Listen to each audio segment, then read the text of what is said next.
Subscribe कीजिए YouTube channel को और दबाइए इस घंटे को ताकि आपको मिल सके हमारा लेटेस्ट वीडियो सबसे पहले।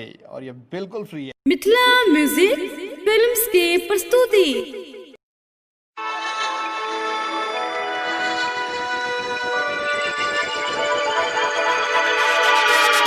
साथ ये रानी, साथ ये रानी, साथ ये रानी, साथ ये रानी,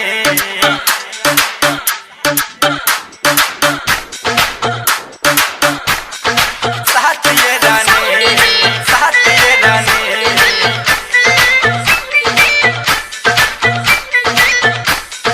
साथ ये रानी, साथ ये रानी। दूल्हे राजा के ले आई बारात ये रानी, बारात ये रानी, बारात ये रानी। दूल्हे राजा के ले आई बारात ये रानी, बारात ये रानी। पूरा हिगवा के बबुआ के साथ ये रानी, साथ ये रानी। दूल्हे राजा के ले आई बारात ये रानी, बारात ये रानी। पूरा हिगवा के बबुआ के साथ ये रानी, साथ ये रानी, साथ ये रानी।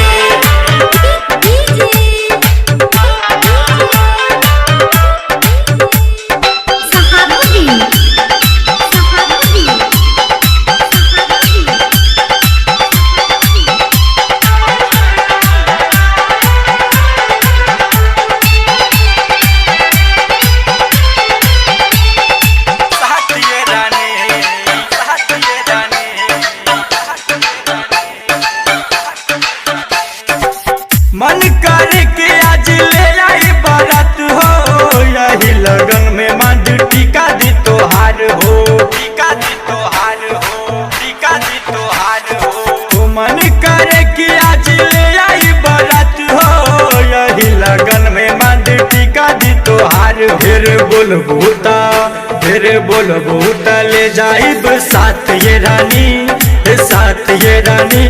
तोरा गाँव ले आइब बारात ये रानी। फिर बोलबूता ले जाइब साथ ये रानी, ओ साथ ये रानी। तोरा गाँव ले आइब बारात ये रानी, साथ ये रानी, साथ ये रानी, साथ ये रानी, साथ ये रानी। साथ ये रानी, साथ ये रानी। Sahabuddin, Sahabuddin,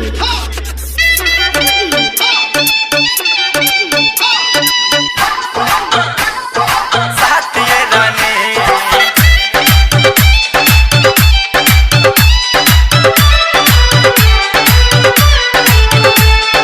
साथ ये रानी, साथ ये रानी।